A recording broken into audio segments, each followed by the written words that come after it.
Guys, may papakita ko sa inyo na isang brand ng motor ng Rossi. Cyclone 400cc. Napakaganda niya guys. Panoorin nyo, tingnan nyo. Subscribe na lang guys sa ating YouTube channel at sa ating Facebook page, Joms Motorista. Isa ito sa pangmalakasan din ng Rossi. Hindi siya ganun kamahal, hindi rin siya ganun kamura. Tingnan natin guys. Cyclone 400cc ng Rossi. Napakalaki ng radiator niya guys. This is expressway legal. Dual cylinder na rin siya. And then yung ilaw niya LED na rin.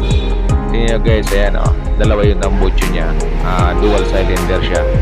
Tapos ang lapad na rin ng gulong. And then naka siya guys, naka spap wheels. Ayun guys, naka-rayos.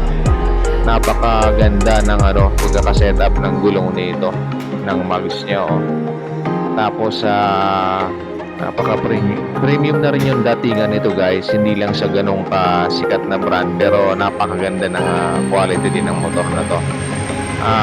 Single disc lang yung harap niya.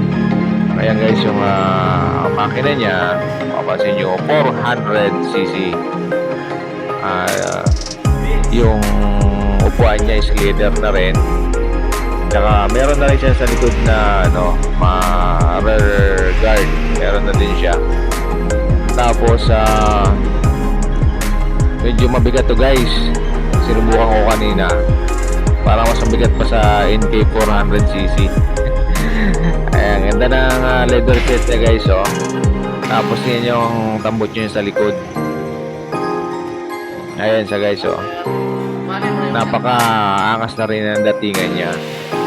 Tsaka to guys, hindi naman siya ganong kamahal, hindi naman siya ganong kamura. Ang presyo nito guys is 270,000 sa pagkakaalam ko. Yung cash niya. Tapos ayan, digital and analog na din siya.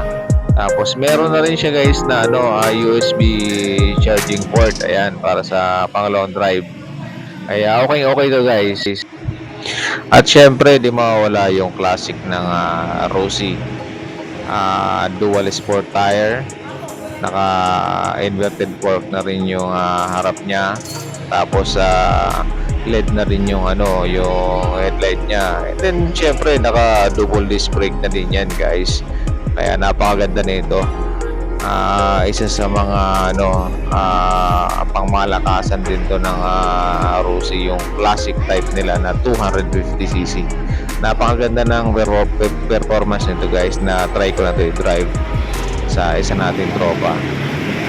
Ito ang pinaka mabenta din sa kanila ngayon. And then meron din sila ditong guys, isa pang katulad nito na classic 250cc rin, pero medyo mas maangas yung dating.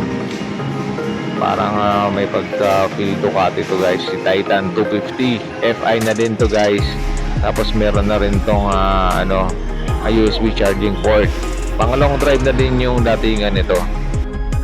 Guys, palike and follow naman sa ating Facebook page, Joms Motorista, and sa ating pong YouTube channel. Pahit na rin po ng notification bell and pa-subscribe din po. Thank you.